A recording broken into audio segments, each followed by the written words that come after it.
right. I think we'll go ahead and get started if y'all are ready. Okay. Well, welcome everybody, and thank you for joining us for the Do Good Fund's final fall virtual salon, which we're offering in conjunction with our current documentary photography exhibition, Documenting the South.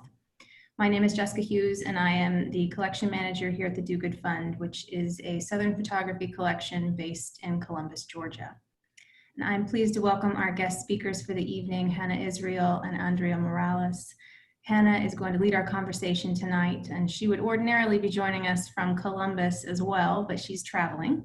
But when she's not on the road, she is our neighbor over at Columbus State University, where she is a professor of art and the gallery director for CSU's Ilgis Gallery. She's a great friend of the collection, and we're grateful for her time tonight. As a little bit more introduction on Hannah, she received her Master's of Fine Arts in Sculpture at the University of Illinois in Urbana-Champaign. Her work extends across various interests, including sculpture, installation, video, and mark making. She has exhibited at the Kentler International Drawing Space in New York, White Space Gallery in Atlanta, the High Museum of Art, the Zuckerman Museum of Art, the Vargas Museum of Art in the Philippines, the Museum of Contemporary Art in Honolulu, iSpace in Chicago, and the Krannert Art Museum, Simon Art Center, and Bernal University, among others. She has also curated numerous solo and group exhibitions, including You, Me, Us, and Them, Pictures from the Do Good Fund at the W.C. Bradley Inc. Museum in Columbus, Georgia, A Sense of Place, which she co-curated with our own Alan Rothschild, at the Waterworks Visual Arts Center in South Carolina, Methodologies at the Madeline Art Gallery at East Stroudsburg University in Pennsylvania, Beyond the Grid, Into the Sublime for the Ilgis Gallery at Columbus State University, and Magnetic Landscape at the Columbus Museum in Columbus, Georgia. She is a recipient of the Banff Art Center for Creative and Innovative Residency, the Line and Chance Grant at Serenbe's Art and Residence Program, the Daedalus Art Grant in New York City, the Creative and Performance Art Fellowship at the University of Illinois, and the Artist Fellowship at Cornell University, New York, among others. Most recently, she was the 2019 Artist in Residence at Blue Heron Preserve, and her work is included in numerous museums and private collections. So with that, I'm going to hand things off to you, Hannah, and let you introduce Andrea.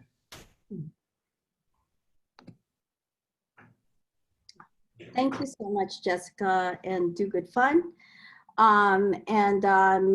So glad to be here with Andrea Morales, and it's in the same state of Tennessee.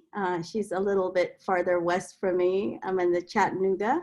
So I am really honored to introduce you, Andrea. And I know it's like really been such a intense time with the election, and I know it's been intense for you in terms of your own, career and what's happening right now.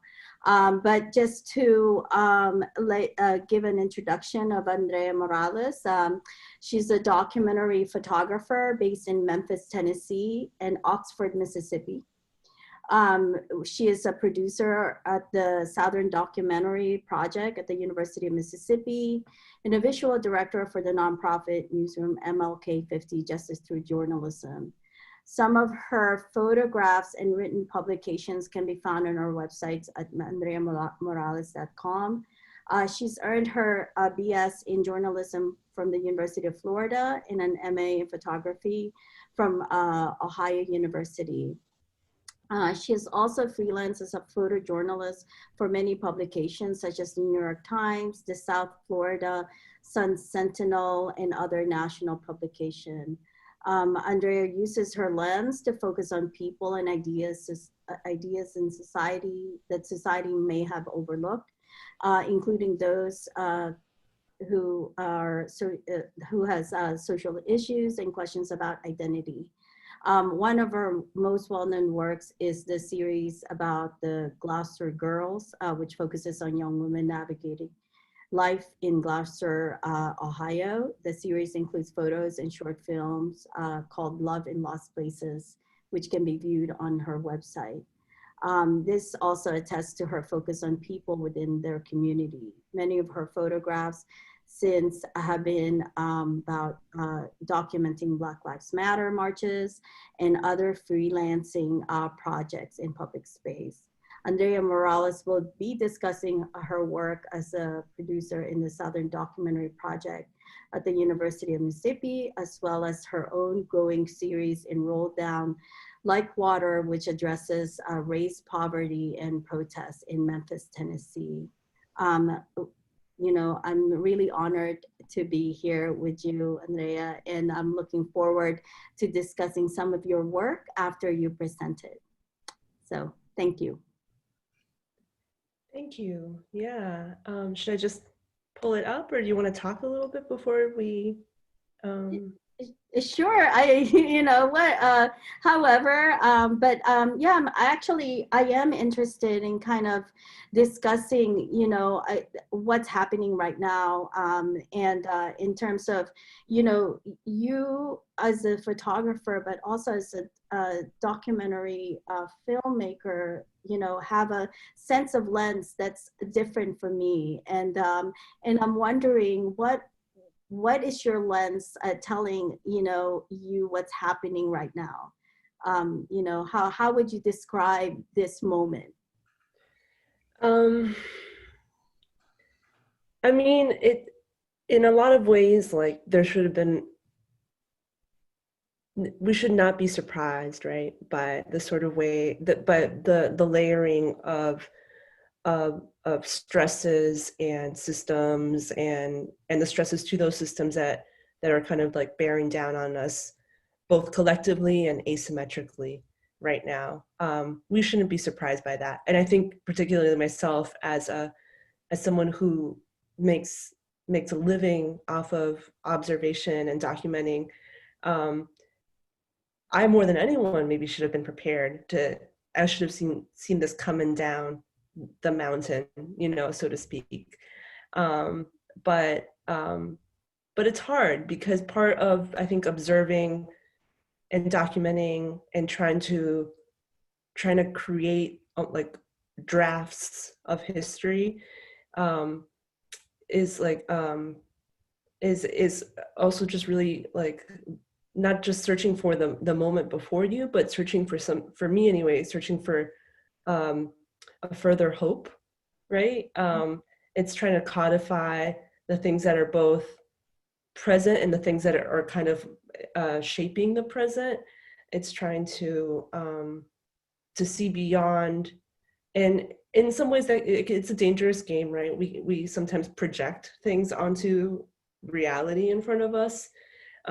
We sometimes choose or excise that part of the moment that is convenient to us, and then obscure the things that are painful or difficult or uncomfortable to witness.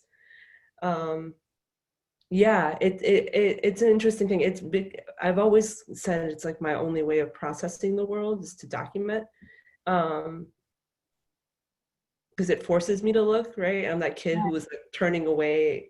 I was a very squeamish kid. I'm very much a scaredy cat in a lot of ways. And so committing to witnessing and documenting kind of forces me to bear down on a personal discomfort that sometimes reveals like much bigger things about a real a movement toward understanding what justice could look like. Yeah. Mm-hmm. Yeah, it's interesting to think about the idea of witnessing something, you know, since the beginning of the end of the election to now, when we're witnessing something visually, and it's sort of like it's in a moment of like stop. It has stopped, and we're just kind of like seeing this moment of like transition. Is it gonna happen? And it's so narrow that how do you visualize that as a journalist? Like, you know, thinking about how do you picture it right now? You know, how do we document this moment when it's sort of this ambivalency like happening in between? And for it seems like it seems forever for me because I've been awake for 3 days now and trying to, wait for what's going to happen. Yeah. How do you do that? Like in terms of witness, the notion of witnessing.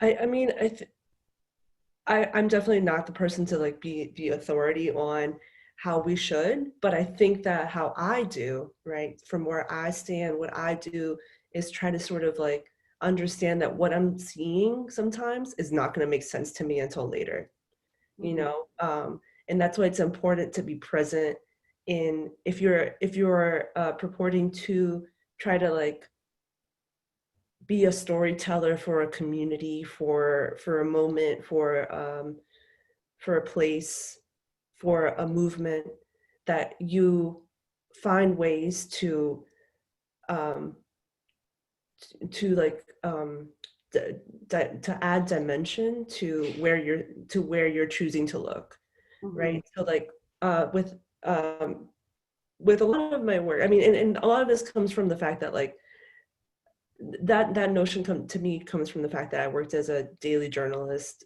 you know, a daily photojournalist or photojournalist at small daily papers, where I was having to be in, like, I was not super in control of my schedule a lot of the times, right? You had assignments, you usually had 3 or 4 assignments a day, and you had to be at a number of places. You would go from like the country store to like, you know, I don't know, somewhere like, you know, the back of a truck to like, you know, you had a wide range of experiences in one day, but those things built upon each other to not only create context between you and people that you maybe wouldn't anticipate being in relationship with at any given moment, to create like a really profound understanding of a place. And so as a photojournalist, after I left daily newspapers, like I definitely try to put myself in as many places,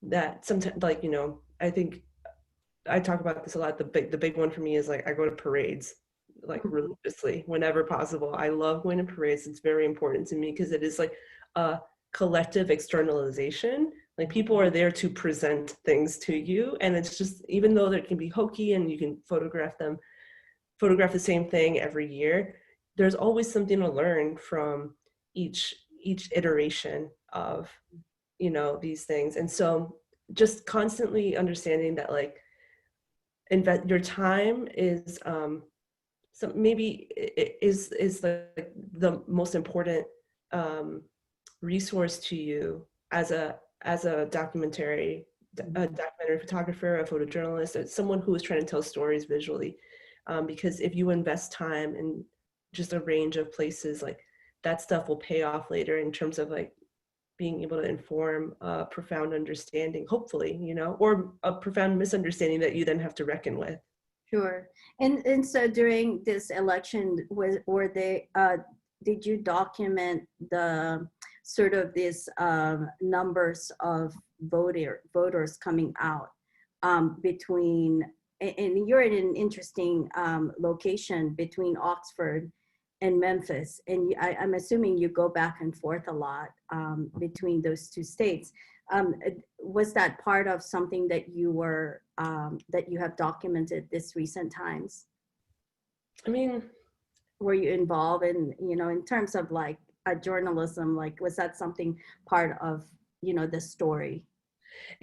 well, so I mean, this is, I'm going to try not to like go too far afield, but yeah, I mean, like the idea of like what is the story is shaped by sort of the journalistic industry, right? And I participated to some degree, but I also, you know, like on a national scale, this part of the country isn't really considered of profound interest because it's assumed that it's always going to go a certain way. It's always going to go red, Yeah. right? And so those nationally, like these have lower priority in the storytelling. And so I haven't really contributed too much to that national narrative that's being shaped and continues to, I mean, I don't know. I'm not checking my Twitter right now. I assume things are happening. I have no idea. Yeah, sure.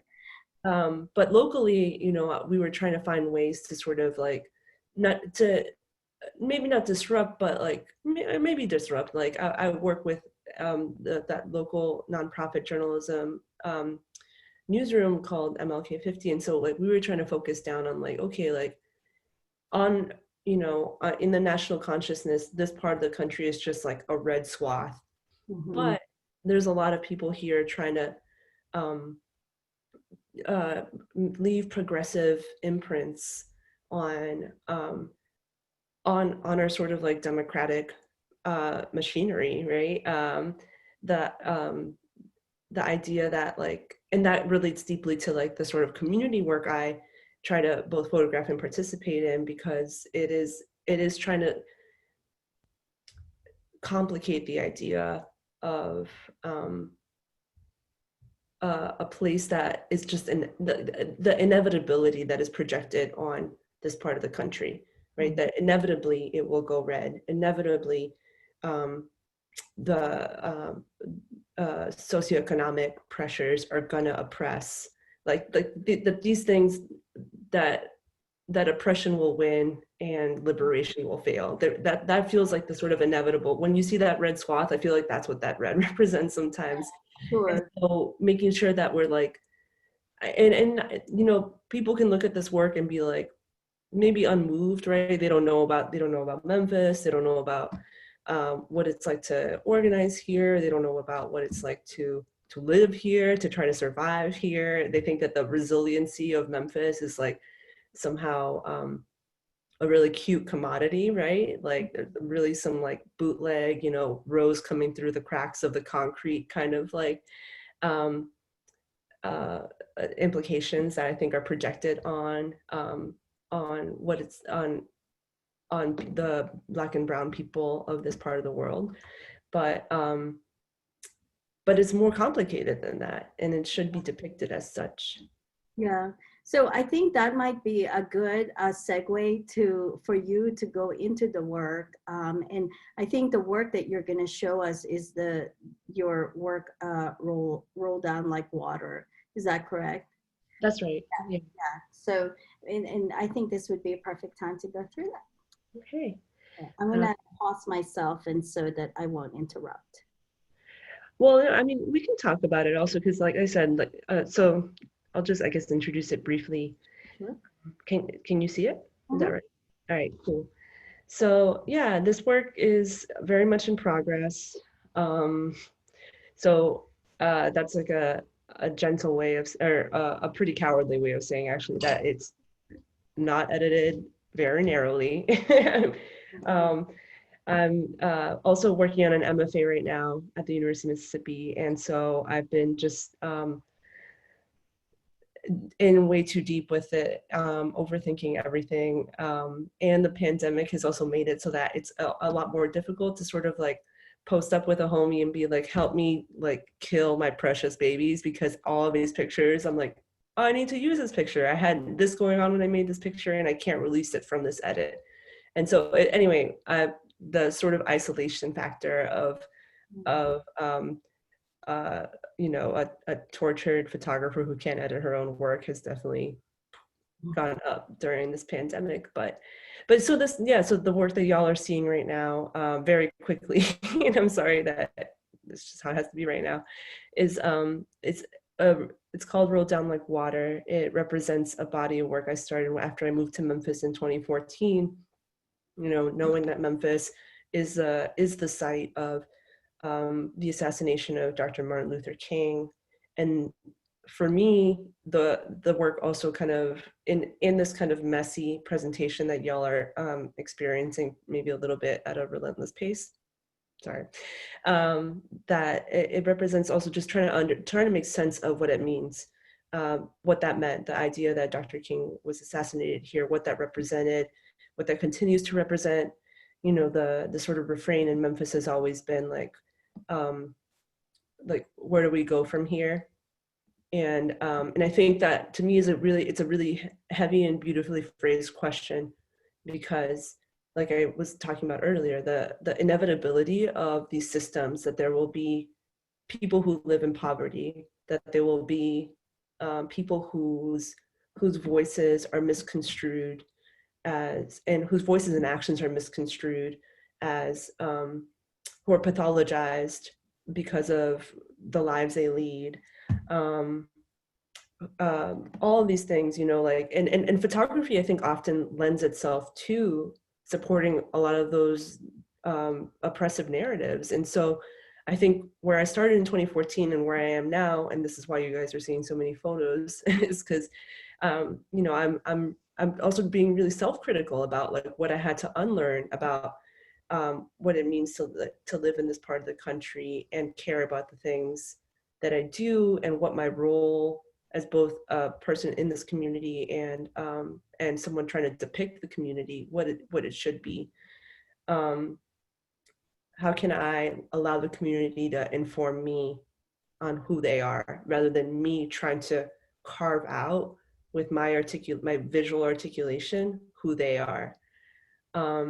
Yeah, but so, and Roll Down Like Water refers to Dr. King's, a speech that it's a phrase that Dr. King evoked from the Bible a few times, but famously both in his I Have a Dream speech and the mountaintop speech that he delivered the day before he was killed.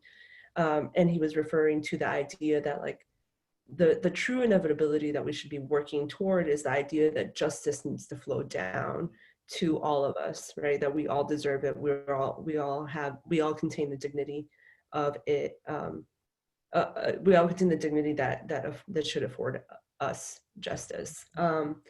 And so, yeah, it's pretty clear in Memphis that the systems in play that that shape the power structures definitely definitely only have a certain number of people in mind. And how narrative is used to uphold those things is like something that I think is very interesting, because I have that forces me, both as someone who is sometimes deeply Pollyanna about shit, like really just like overly optimistic and hopeful. It forces me to like recognize that like the counter narrative I want to present, that I should be working toward presenting, needs to be rooted in a critique of my own positionality, as well as a way of like illuminating, elucidating the power that people do contain despite the systems that they live within. So never wanting to have a lens that projects too much sympathy, right? Because like these folks don't need my sympathy, right? Like, but they deserve my positionality in the sense that I can, you know, I have, through 16 years of photographing, some level of platform that allows me to communicate with people outside of Memphis, outside of wherever I'm at, you know, to talk to them about what I'm seeing.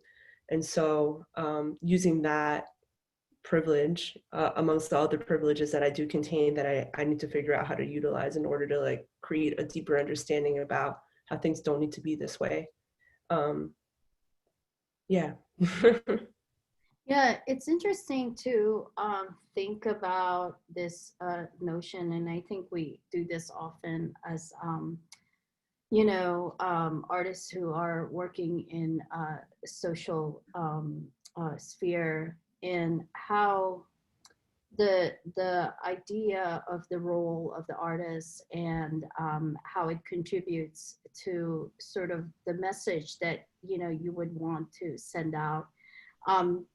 And I've told some people about this, and when during the Women's March, you know, several of my friends we went up to DC and marching down with, you know, thousands of people. And this a beautiful Black woman was singing, and she turned to me and she was like, you know, I walked these streets when Dr. King made that speech. And she's like, I can't believe I'm still walking. Like, sort of this, you know, the idea of how, the notion of how we can change something at that time when it's still past 4 decades later, or, you know, 6 5 decades, now. like 5, we're, yeah. you know, yeah, 5 decades, like you're still sort of waiting for that change. And so how resilient can we be as like documentarians and artists? Like, how do we push these boundaries to actually make those things happen? And yeah, I often think of um, photographs like in a way where, especially now, how you can use that to utilize those changes. Do you ever feel, how do you, for your work, where do you display this and how does it kind of, push that boundaries to communicate with others and what's happening in Memphis? Like, is this a series that would culminate to a book, or or how do you share it with others so that they know what's happening? Yeah. Yeah, I mean, I think all of the work is all sourced through a number of channels that inevitably have, like I would say like maybe 30 to 40% of the photographs I make are just photographs I make because I know something is going on and I feel like it's important, or it might yield something beautiful or yield something profound or insightful about what it is I'm thinking about. But the rest of it really is all sort of done in the service of the community to some degree, either through journalism or through personal relationships. So a lot of this work like does have other homes, right? And in that sense, like I've always been really hesitant to sort of merge into any kind of art spaces, not for any real value judgment, only because like to me, like journalism for a long time represented a sort of sense of service, Yeah. to the communities I was working within. And so and art in like a very kind of undeveloped way in my head, like I don't think this is a really good take or a hot take by any means, but Yeah. uh, I thought that to verge into art would be more self-serving. I don't think that's correct, right? I think there's a lot of really powerful art that creates and moves people and gives some people something to connect to in really dark times in ways that is really important. But I mean, I think it's a good question. It's a question I'm now avoiding by pontificating out of my butt, but because it is one that's kind of central to what is hopefully like the next step for this work, and what my MFA track is sort of serving as like a way to pressure me into kind of deciding on like how to contain this work. And this question was actually asked me. I was speaking to a class the other day, and it was asked me also. And like, I mean, a book would be great. I would love to make something that people in the community could also just like, because a book, a photo book at best is like what, 40 or $50 to produce a single book, right? Right. And then, And that's not accessible to everyone. And I think that that's not, and I don't want this to be just consumed for the fact that like I don't want this to be consumed in a way that is like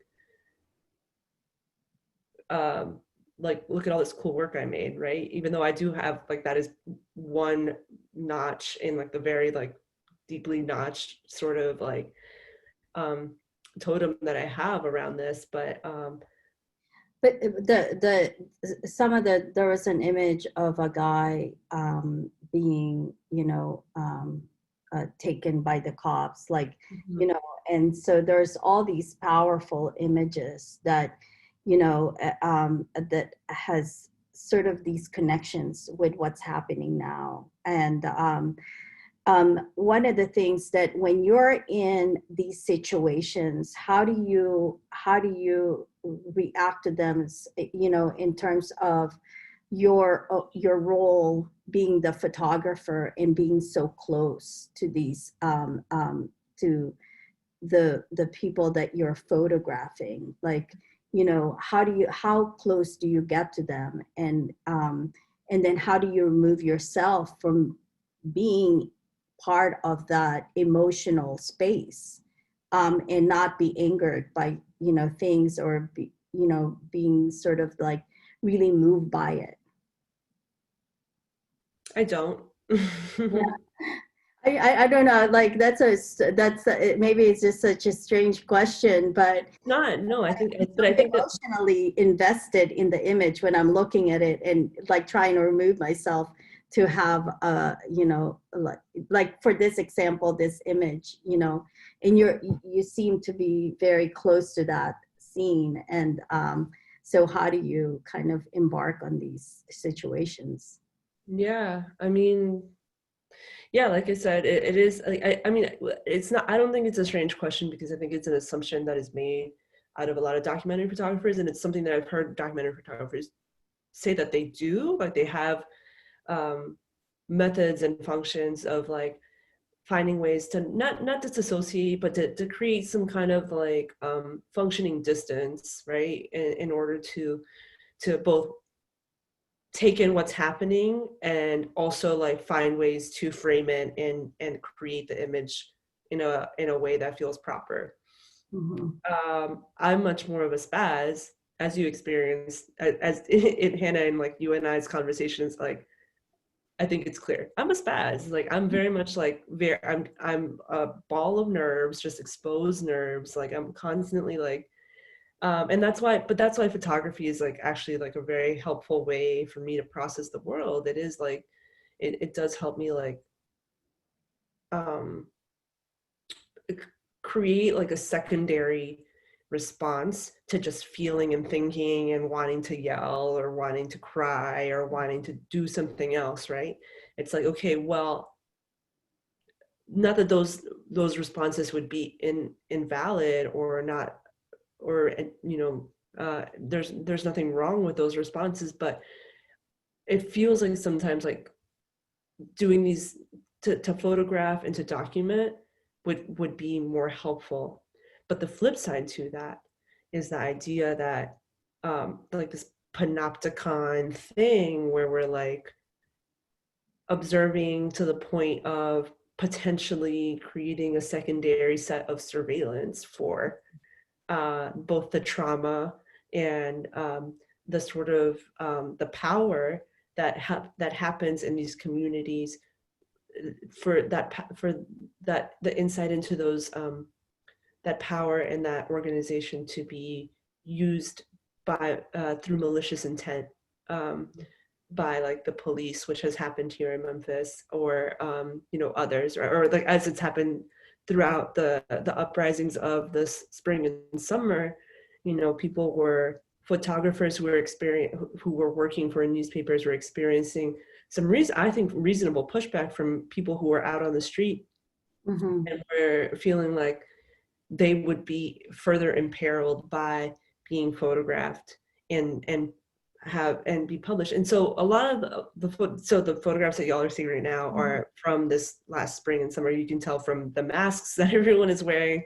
Mhm. Um, and because I had years of being in community with these people, and because I have a certain process about moving, like I'm not moving in a hurry, I'm moving quite slowly usually through protests, even though it is like a really dynamic situation. I try to talk to people along the way and explain to them who I am, and Memphis is a big little city, so a lot of people know who I am. And I'm not saying that like, oh, they know who I am. No, Step just, up. it's just a big little city, and so yeah, so like so they all knew what I was doing and what my intent is, but there is the reality of the fact that like in Memphis the police has followed journalists social media accounts and engaged in other levels of sort of surveillance on us because of our relationships with the community. Mhm. um, and that just speaks to sort of the idea of like why it's important to like to treat these relationships as like deeply sacred, deeply worth fighting for, right? And that's why like when back to your sort of circling back to your question about like how is it that I can be proximate to like what's happening, is because like I care, it isn't disassociating. I can't put myself there because I don't care. I put myself because I do care. Mhm. And is this what's happening now? have they continued, you know, like rallying, or what's happening in Memphis in post Yeah. this event? I mean, it's been pretty quiet. I think that like one thing that I'm trying to figure into shaping this is about to finish also. This is the last picture. But one thing I'm trying to figure into this, I'm gonna stop sharing. Into this work is the idea that like so the 50th anniversary of Dr. King's assassination was in 2018. And I thought that the project, when I started it, would maybe conclude there. And then I realized that actually, like, you know, the sort of the relationship that Memphis has to that event is traumatic and has shaped the way that civil disobedience has continued in the 5 decades following. It's happening. It's like a psychic wound, you know, but it's not something that people are like always thinking about. They're like, oh, you know, but you know, what happened was that, you know, like the sanitation workers tried to go on strike. Dr. King came here to support that labor effort. You know, he wasn't even talking. It was all connected to his bigger agenda, an important agenda of, you know, trying to disrupt poverty, trying to disrupt racism, trying to disrupt militarism. And he knew that labor was an important function, that labor organizing was an important function of that. So they had this really big moment of civil disobedience, and it was responded to with police tear gassing religious sanctuaries and the assassination of this like key figure in the civil rights movement. So how does the city really recover from that, right? Like, it's hard. It's a hard thing to sort of expect that organizing, and that's not to say that in 5 decades that there hasn't been a shit ton of amazing, you know, community organizers that have created a lot of energy and a lot of necessary inertia around things that are important.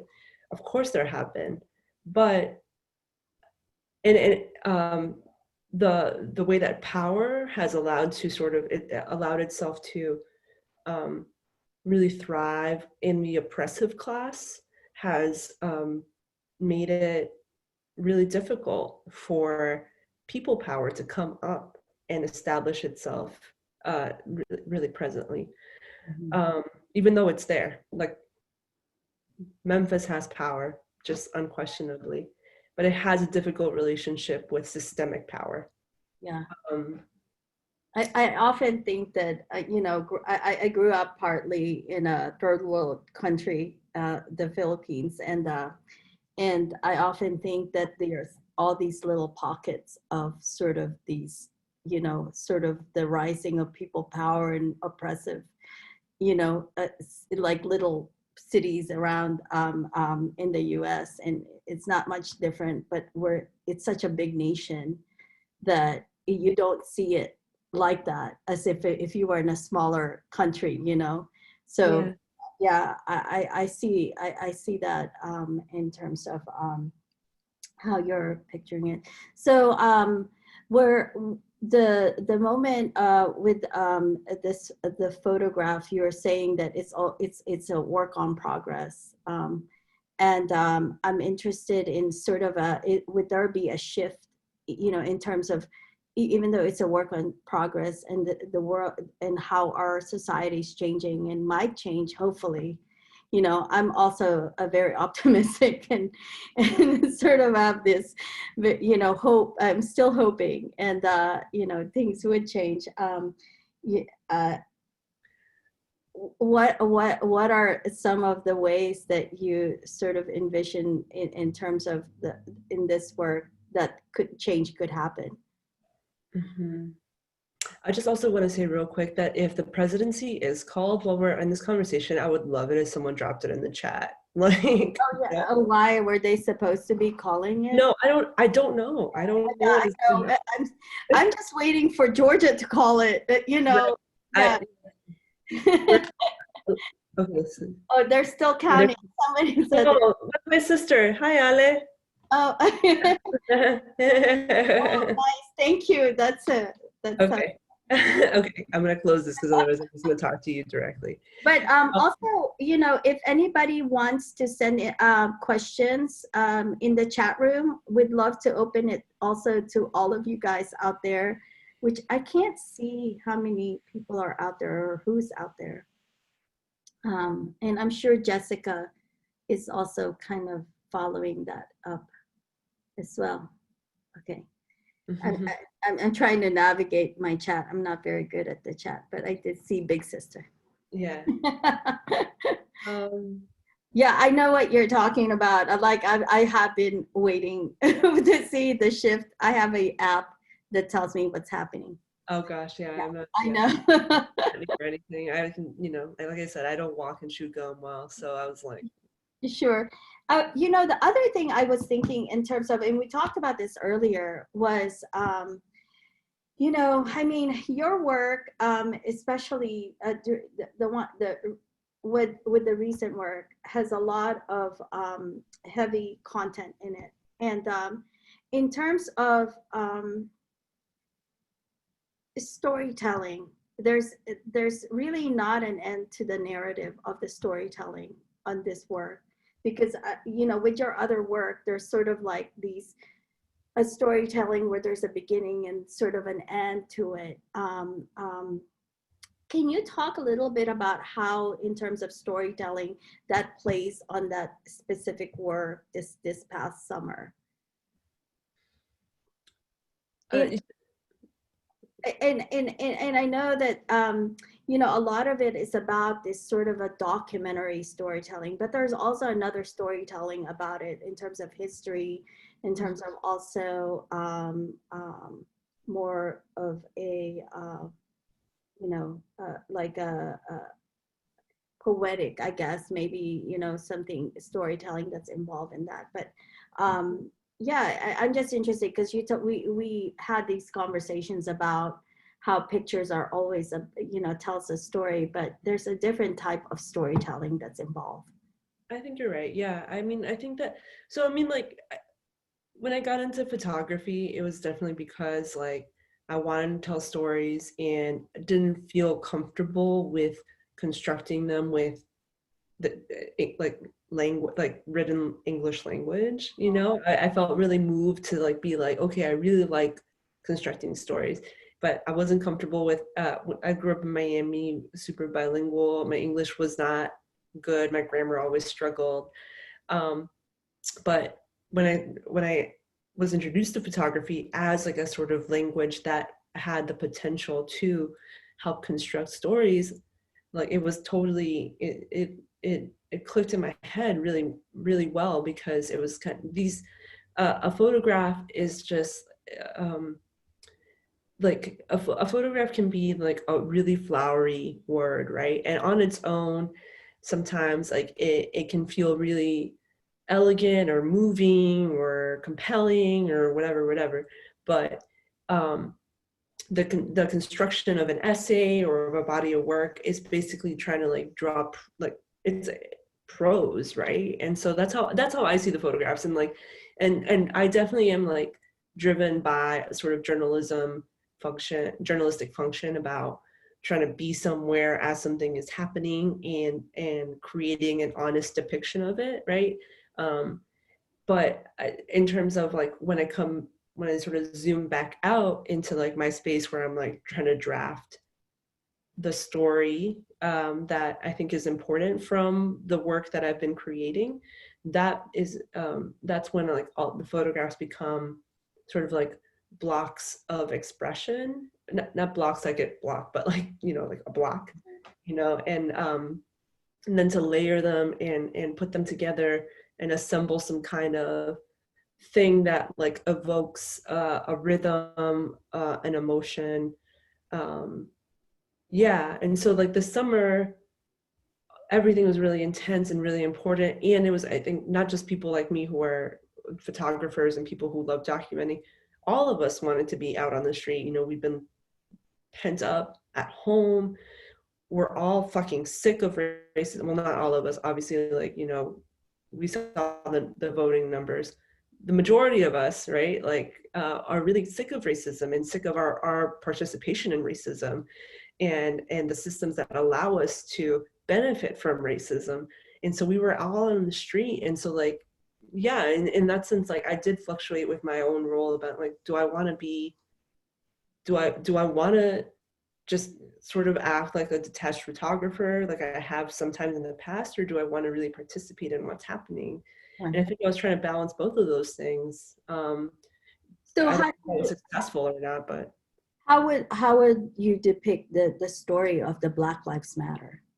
well, I definitely wouldn't. I think that I want to do it in collaboration with with people who are Black. Yeah.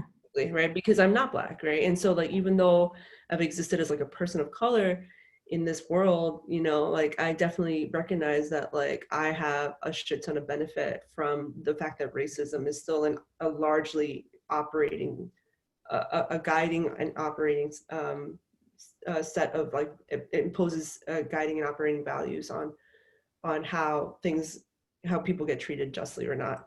And so so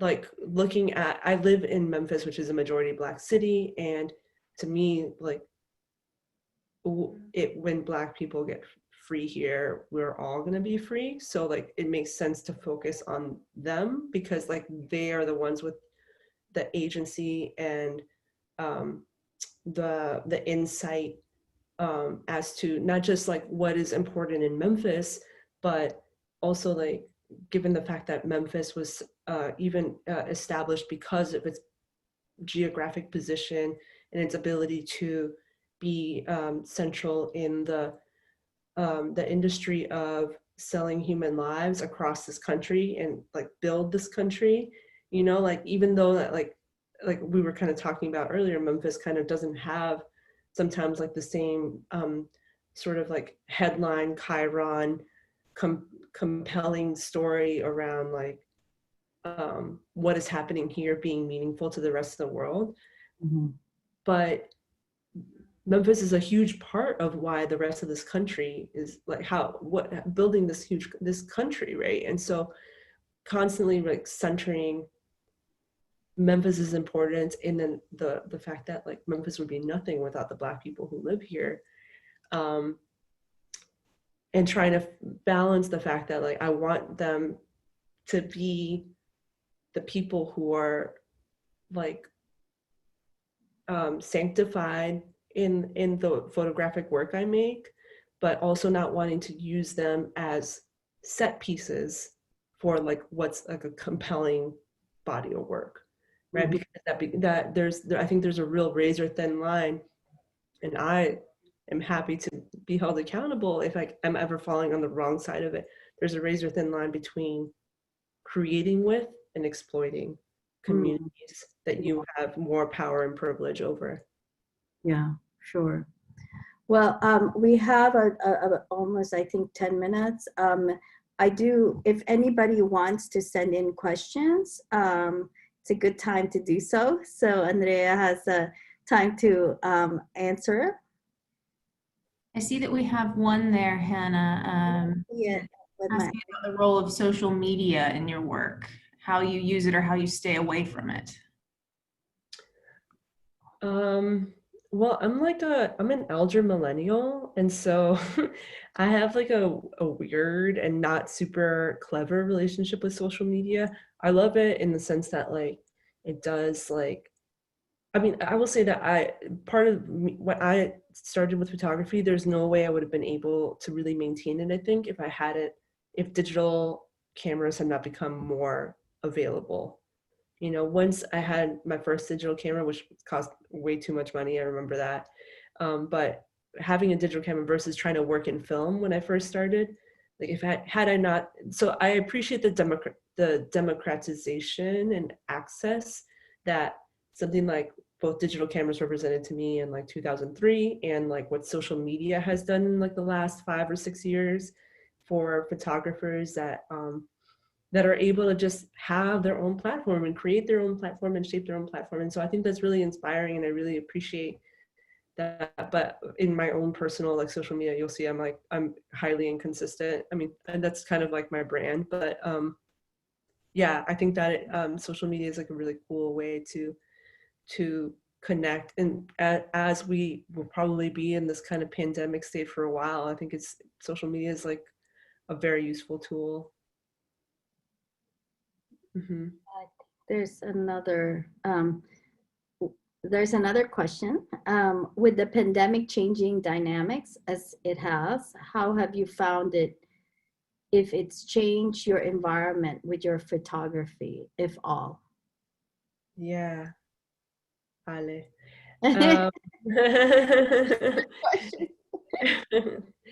It's a good question. I mean, like I'm an anxious person, and so I'm taking this pretty seriously. It's taken me a while to sort of figure out. I didn't photograph anything but like my backyard, some flowers, some trees, and I wasn't photographing people for like almost 2 months, which was kind of crazy, but it was also really helpful to sort of like pause, because when you make the thing that you love, the thing that you make your money off of, that becomes like a really kind of it can be a really like caustic, really and toxic relationship. So yeah, it slowed me down some, but now I'm like, yeah, it makes time that we do spend with each other in general, and then definitely the time that people give you to photograph them, that much more sacred and important to make use out of. But I mean, I was photographing election results on Tuesday, and it was exhausting to like really. I felt like photographically I was operating at like 40%, because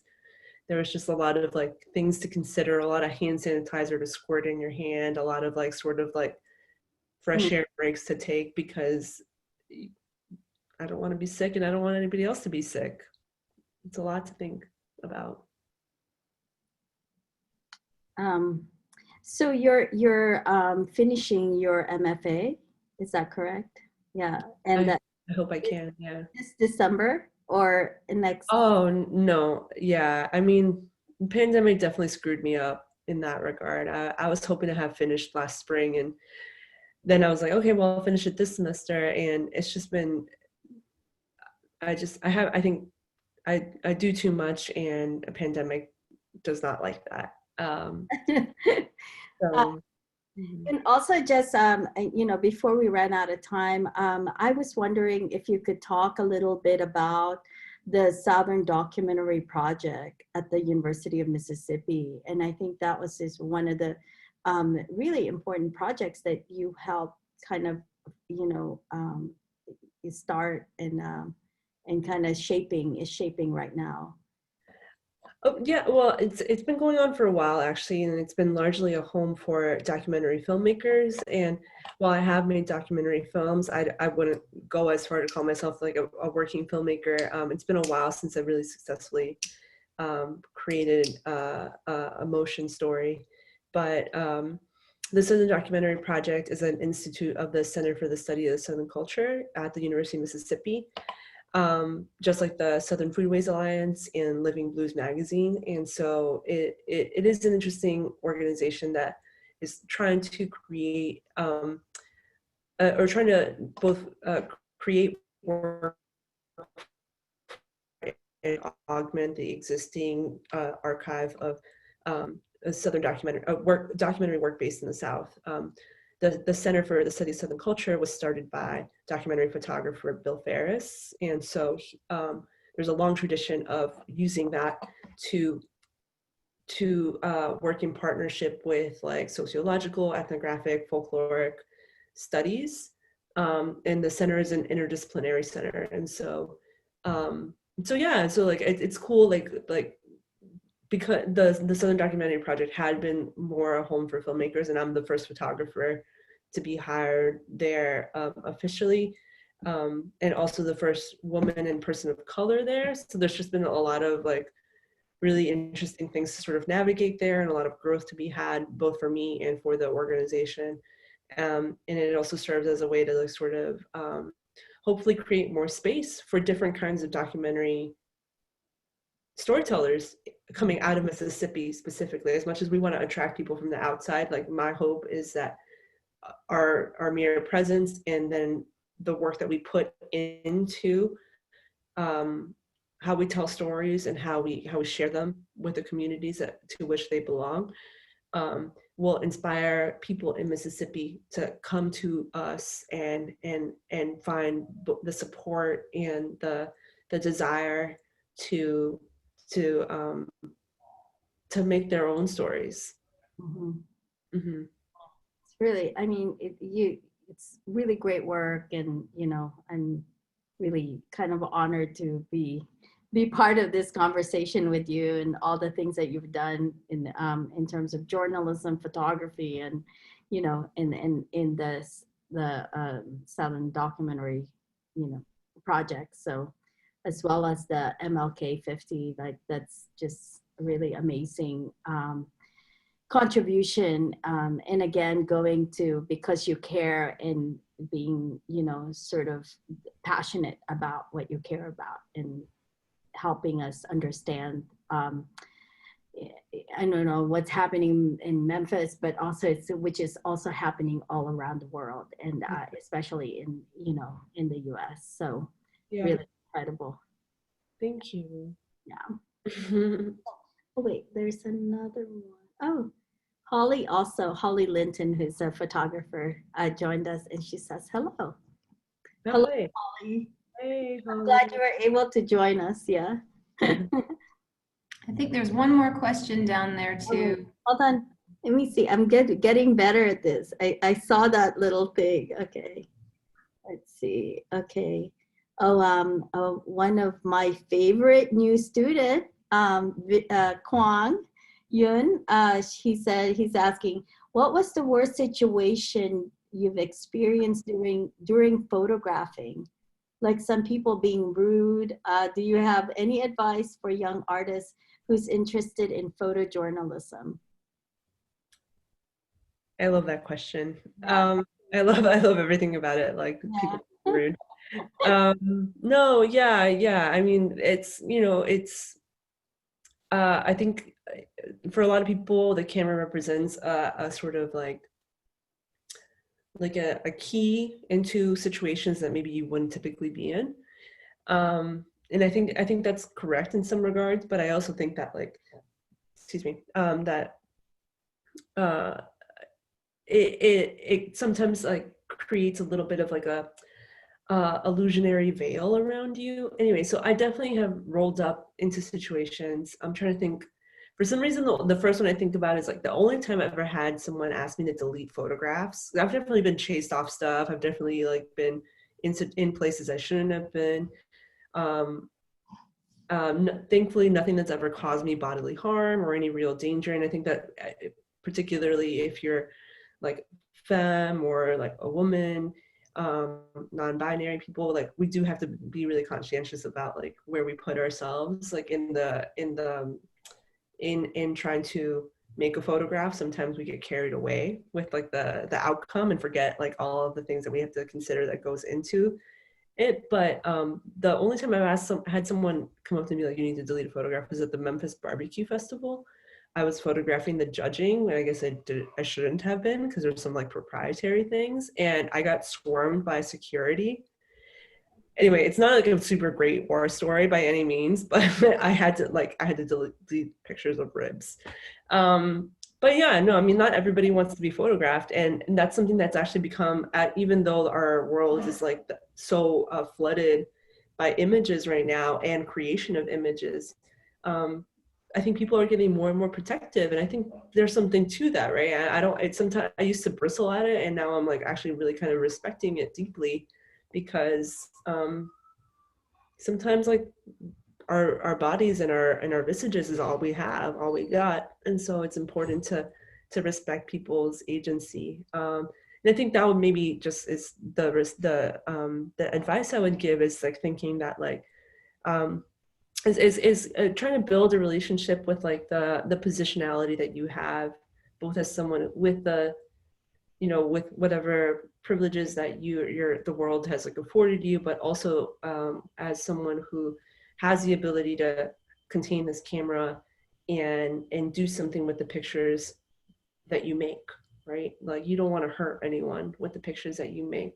And I'm not saying that you can't be critical, because there are definitely people who can afford a critical lens. And I definitely encourage you to like follow that. But the people that, if there's a power disparity, like just recognize like the agency that